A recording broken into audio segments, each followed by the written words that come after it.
എല്ലാ കൂട്ടുകാർക്കും നല്ലൊരു ദിവസം ആശംസിച്ചുകൊണ്ട് മാമ്പഴത്തിന്റെ പുതിയ വീഡിയോയിലേക്ക് സ്വാഗതം. നമുക്ക് നേരെ കിരണിന്റെ കല്യാണിന്റെ ഒക്കെ ഇന്നത്തെ ഒരു അടിപൊളി വിശേഷത്തിലേക്ക് അങ്ങോട്ട് പോയാലോ. ഇന്നത്തെ വിശേഷത്തെ കാണിച്ചിരിക്കുന്ന പറഞ്ഞിട്ടുണ്ടെങ്കിൽ രൂപയും രാഹുലും ഇങ്ങനെ നിൽക്കുമായിരുന്നു രജിസ്റ്റർ ഓഫീസിന് മുന്നേ. ഇത്ര സമയമായിട്ട് സോണി ആൽബി ഒന്നും വന്നിട്ടില്ല. എന്താ പോലും കുട്ടികൾ എതിരായിട്ടും വരാത്തെ.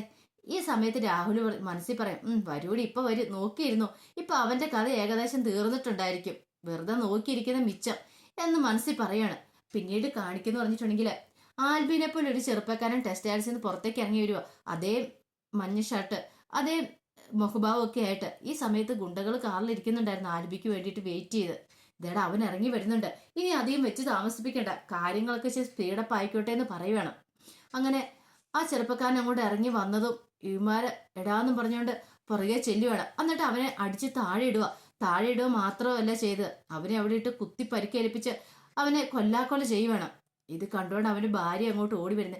അർജുനേട്ടാന്ന് വിളിച്ചാണ്ടാ ഓടി വരുന്നേ. ആ വിളി കേട്ട് കഴിഞ്ഞപ്പോഴത്തേനും ഗുണ്ടകൾക്ക് മനസ്സിലായി, ദൈവമേ ആള് മാറിപ്പോയെന്ന് തോന്നേ, ഇനി ഇവിടെ നിൽക്കണ്ട, രക്ഷപ്പെട്ടോടാന്ന് പറഞ്ഞിട്ട് അവന്മാര് കാറി കയറി ഓടുവാണ്.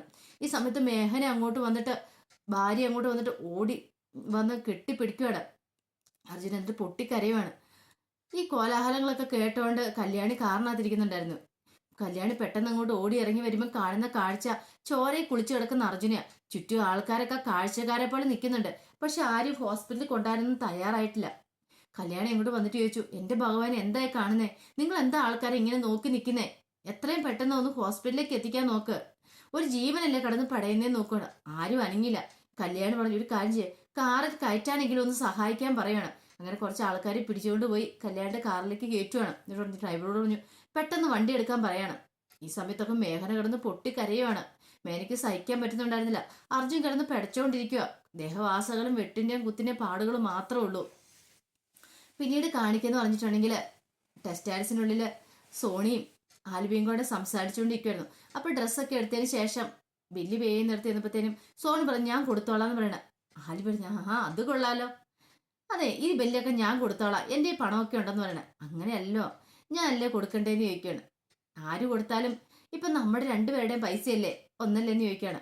അല്ലെ സ്വത്തുക്കളൊക്കെ എനിക്ക് വേണ്ടെന്നേ പറഞ്ഞ എന്നെ നിർബന്ധിച്ച് എഴുതിക്കാൻ കൊണ്ടുപോകുന്നതല്ലേ, പിന്നെ ഈ ഡ്രസ്സിന്റെ പൈസ എങ്കിലും ഞാൻ കൊടുക്കണ്ടേന്ന് ചോദിക്കുകയാണ്. ഇങ്ങനെയൊക്കെ സംസാരിച്ച് അവര് പുറത്തേക്ക് ഇറങ്ങി വരുവാണ്. പുറത്തേക്ക് ഇറങ്ങിയും കാറ് കണ്ടില്ല. കാർ ഇതെവിടെ പോയി, കല്യാണേച്ചി എവിടെ പോയെന്ന് ഓർത്തോണ്ട് നിൽക്കുമ്പോൾ സോണി പറഞ്ഞു, ഒരു കാര്യം ചെയ്യാം, ഞാൻ ഒന്ന് വിളിച്ചു നോക്കട്ടെ എന്ന് പറഞ്ഞിട്ട് കല്യാണിനെ വിളിക്കുവാണ്. അപ്പൊ കല്യാണിനെ വിളിച്ചപ്പോൾ കല്യാണി കാറിൽ പോയിക്കൊണ്ടിരിക്കുവായിരുന്നു. അപ്പൊ കല്യാണി പറഞ്ഞു, അതെ സോണി, ഞാൻ അർജന്റായിട്ട് ഹോസ്പിറ്റലിൽ വരെ പോവാന്ന് പറഞ്ഞു. ഹോസ്പിറ്റലോ, എന്ത് പറ്റി കല്യാണേച്ചി എന്ന് ചോദിക്കുവാണ്. അതെ, ഞാൻ അവിടെ ഇരുന്നിപ്പോ ഒരു അപകടം നടന്നു അവിടെ ടെസ്റ്റ് ആഡ്സിന്റെ മുമ്പില്. അപ്പൊ അയാളെ കൊണ്ട് എത്രയും പെട്ടെന്ന് ഹോസ്പിറ്റലിൽ എത്തിക്കണം, ഇച്ചിരി സീരിയസ് ആയാണ് അയാൾക്കൊന്ന് പറയാണ്. ശരി ശരി ചേച്ചി, എന്നാ ഈ ഹോസ്പിറ്റലിൽ കൊണ്ടുപോയിട്ട് വിളിച്ചാൽ മതി, ആൾക്ക് എങ്ങനെയുണ്ടെന്ന് അറിഞ്ഞിട്ട് വിളിക്കാൻ പറയാണ്. ഫോൺ വെച്ച് കഴിഞ്ഞപ്പോൾ ആൽബി വെച്ച്, എന്ത് പറ്റി, എന്താ സംഭവിച്ചെന്ന് ചോദിക്കുകയാണ്. എന്താണെന്നറിയത്തില്ല, ഹോസ്പിറ്റലിന് മുന്നിൽ അപകടം നടന്നെന്ന്. ഈ സമയത്ത് അവിടെ പുള്ളിക്കാരൻ നിൽപ്പുണ്ടായിരുന്നു. അയാളോട് ചോദിച്ചു, ചേട്ടാ ഇവിടെ എന്താ അപകടം നടന്നേ, അതിനെക്കുറിച്ചൊക്കെ ചോദിക്കുകയാണ്. മുമ്പേ ഒരു ചെറുപ്പക്കാരനെ ഏകദേശം ആൽബിനെ കാണിച്ചു കൊടുത്തു. ഇതുപോലെ ഒരു ചെറുപ്പക്കാരനെയാ കുറച്ച് ഗുണ്ടുകൾ ചേർന്ന് ആക്രമിച്ച്, പാവം ചോരയെ കുളിച്ച് കിടക്കുമായിരുന്നു. അപ്പൊ ഒരു മിടുക്കിയായ പെൺകുട്ടി വന്നിട്ട് ഹോസ്പിറ്റലിലേക്ക് കൊണ്ടുപോയിരിക്കുന്നത്. ആൾക്ക് നന്നായിട്ട് പരിക്കേറ്റിട്ടുണ്ട്, ജീവൻ തന്നെ അപകടത്തിലാന്ന് പറയാണ്. ദൈവമേ, അയാൾക്കൊന്നും സംഭവിക്കില്ലെന്ന് സോണി മനസ്സിൽ പറയാണ്. പിന്നീട് കാണിക്കുന്നു പറഞ്ഞിട്ടുണ്ടെങ്കിൽ രാഹുലും രൂപ ഇങ്ങനെ നിൽക്കുകയാണ്. ഇത്രയും സമയമായിട്ടും വന്നിട്ടില്ല. രൂപ പറഞ്ഞു, ഇത്രയും സമയം താമസിക്കേണ്ടതല്ലോ, ഇതെന്ത് പറ്റിയെന്ന് അറിയത്തില്ല, ഇനിയിപ്പോ എന്തെങ്കിലും വഴിയിൽ എന്തെങ്കിലും വല്ല പ്രശ്നങ്ങളോ ബ്ലോക്കോ വല്ലതും ഉണ്ടായിക്കാണോ.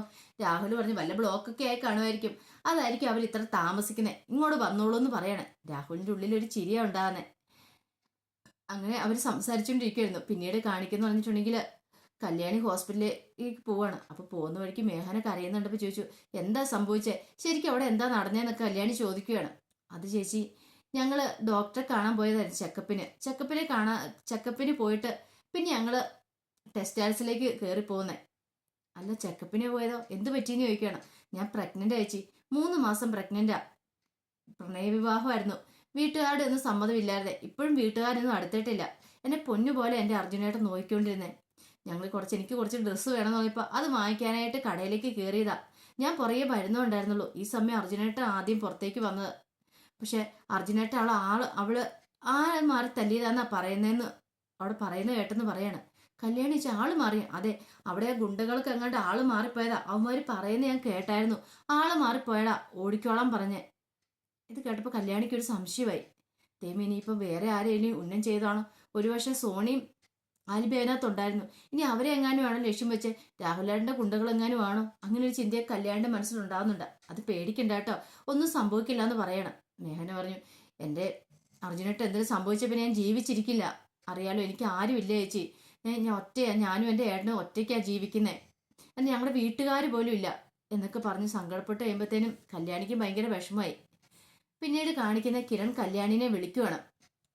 കല്യാണി വിളിച്ചിട്ട്, കല്യാണി നീ എവിടെയാ എന്താന്നൊക്കെ ചോദിച്ചു കഴിയുമ്പോഴത്തേനും കല്യാണി പറഞ്ഞു, കിരണേട്ടൻ ഞാൻ ഹോസ്പിറ്റലാന്ന് പറയണേ. പിന്നീട് നടന്ന കാര്യങ്ങളൊക്കെ പറയണം. എന്നിട്ട് ചോദിച്ചു എങ്ങനെയുണ്ട് ആ ചെറുപ്പക്കാരൻ, ഇപ്പൊ എങ്ങനെയുണ്ടെന്ന് ചോദിക്കുവാണ്. ഒന്നും പറയാറേ ആയിട്ടില്ല കിരണേട്ട, ICUലേക്ക് കൊണ്ടുപോയിട്ടുണ്ട്. അവരുടെ ഭാര്യയുടെ കാര്യമാണ്, വല്ലാത്ത കഷ്ടത്തിലാ. അവരിവിടെ നിന്ന് കരഞ്ഞുകൊണ്ടിരിക്കുക. അതെ, അതുകൊണ്ട് കുറച്ച് കഴിഞ്ഞിട്ട് എനിക്ക് അങ്ങോട്ട് വരാൻ പറ്റുള്ളൂ. പെട്ടെന്നൊന്നും വരാൻ പറ്റില്ലെന്ന് പറഞ്ഞേ. അതൊന്നും കുഴപ്പമില്ല, ഇന്ന് ഇച്ചിരി താമസിച്ചാണെങ്കിലും വന്നാലും കുഴപ്പമില്ല. അവിടുത്തെ കാര്യങ്ങളൊക്കെ നടക്കട്ടെ. കുറച്ച് കഴിയുമ്പോൾ വിളിക്കണം കേട്ടോ. അവൻ എങ്ങനെയാണെന്ന് അറിഞ്ഞിട്ട് വിളിക്കണമെന്ന് പറയാം. അതൊക്കെ ഞാൻ വിളിച്ചോളാന്ന് പറയാണ്. പിന്നീട് കാണിക്കുന്ന പറഞ്ഞിട്ടുണ്ടെങ്കിൽ രാഹുലിനും രൂപയും കുറെ സമയമായിട്ട് വെയിറ്റ് ചെയ്യുന്നേ. പക്ഷെ ഇതുവരെ ആയിട്ട് കണ്ടില്ല. ഈ സമയത്ത് രാഹുലിന്റെ ഫോണിലേക്ക് ഒരു കോള് വരുന്നേ. നോക്കിയപ്പോൾ ഗുണ്ടകളുടെ അടുത്തിനെ വിളിക്കുന്നേ. സാറേ, കാര്യങ്ങളൊക്കെ കഴിഞ്ഞു കിട്ടുമെന്ന് പറയാണ്. ഇനിയിപ്പോൾ ആ എമൗണ്ടിന്റെ കാര്യം എത്രയും പെട്ടെന്ന് സെറ്റിൽ ചെയ്യണമെന്നുണ്ട്. ആണോ? ഇനി കൂടുതലൊന്നും പറയണ്ട, അതൊക്കെ ഞാൻ സെറ്റിൽ ചെയ്തോളാം. ഇനി ഇങ്ങോട്ട് വിളിക്കാൻ വേണ്ടെന്ന് പറയണം. ശരിയെന്നും പറഞ്ഞിട്ട് അവന്മാർ ഫോൺ കട്ട് ചെയ്യണം. അങ്ങോട്ട് രാഹുൽ കോള് വിളിച്ചിട്ട് വന്നപ്പോഴത്തേനും രൂപ ചോദിച്ചു, ആരാ വിളിച്ചത് എന്താന്ന് ചോദിക്കണം. ഓ അതോ, അത് സരയു വിളിച്ചതാ. സരയുവിന് ഇഷ്ടപ്പെട്ടില്ല ഇങ്ങോട്ട് പോകുന്നത്. അല്ലെങ്കിൽ തന്നെ അതിൻ്റെ സ്വത്തുക്കളൊക്കെ അവരുടെ പേരിലേക്ക് എഴുതി വെക്കുകയെന്ന് പറഞ്ഞപ്പോൾ തന്നെ സരയുവിന് ഭയങ്കര ദേഷ്യമായിരുന്നു. അതുകൊണ്ട് സരയു എന്നെ ചീത്ത വിളിച്ചാന്ന് പറഞ്ഞ. പക്ഷെ ഇത് കേട്ട് രൂപയ്ക്ക് അങ്ങോട്ട് വിശ്വാസം വന്നില്ല. എന്തോ തരികട പരിപാടിയുണ്ട്. സ്വത്ത്. അപ്പൊ രാഹുൽ പെട്ടെന്ന് പറഞ്ഞു, അതെ, പകുതി സ്വത്തല്ലേ എഴുതി കൊടുക്കുന്നുള്ളൂ, ബാക്കി പകുതി സ്വത്ത് നിനക്ക് കിട്ടുമെന്നൊക്കെ സരയുവിനോട് പറഞ്ഞായിരുന്നു. പക്ഷെ എന്തോ അവൾക്ക് അതത്ര ഇഷ്ടപ്പെട്ടില്ലെന്ന് പറയാണ്. അപ്പൊ രൂപ മനസ്സിൽ പറയാ, ഇപ്പൊ തരാടാ, പകുതി പോയിട്ട് ഒരു നുള്ളു സ്വത്ത് പറഞ്ഞ് നിനക്ക് ഒന്നിനും ഞാൻ തരത്തില്ല. അതല്ല എൻ്റെ മക്കൾക്കുള്ള, ഞാൻ അധ്വാനിച്ചുണ്ടാക്കിയ മുതലാ. പിന്നെ നിനക്കൊക്കെ തരാൻ വേണ്ടി എനിക്ക് എന്നെ പ്രാന്തല്ലേ എന്ന് മനസ്സിൽ പറയാണ്. രൂപ പറഞ്ഞു, എന്നാലും ഇത്ര സമയമായിട്ട് മക്കളെ കണ്ടില്ലല്ലോ, അവരിത് എവിടെ പോയി എന്നൊക്കെ ഓർത്തിരിക്കുമ്പോഴത്തേന് രാഹുൽ മനസ്സിൽ പറഞ്ഞു, വരില്ലടി, അവന്റെ കഥ കഴിഞ്ഞു. ഇനി നീ കരയാൻ തയ്യാറായിട്ടിരുന്നു. നിന്റെ മോളിപ്പൊ കിടന്ന് വാവിട്ട് നിലവിളിക്കുന്നുണ്ടായിരുന്നു പറയാണ്. ഈ സമയത്താണ് ഒരു കാർ അങ്ങോട്ട് വന്ന് നിന്നത്. കാറിനകത്ത് നോക്കിയപ്പോഴത്തേനും ആൽബിയും സോണിയൊക്കെ ഇറങ്ങുന്നു. ഈ കാഴ്ച കണ്ടു കഴിഞ്ഞപ്പോൾ രാഹുൽ ഞെട്ടിപ്പോയി. താ സ്വപ്നം കാണുന്നതാണോ? അപ്പൊ ഇവനെ ഫിനിഷ് ചെയ്തെന്നാണല്ലോ അവന്മാര് വിളിച്ചു പറഞ്ഞേ. പിന്നെ ഇതെങ്ങനെ സംഭവിച്ചു എന്നോർത്ത് ഞെട്ടി നിൽക്കുകയാണ്. അപ്പൊ രൂപ പതുക്കെ രാഹുലിന്റെ മുഖത്തേക്ക് നോക്കി.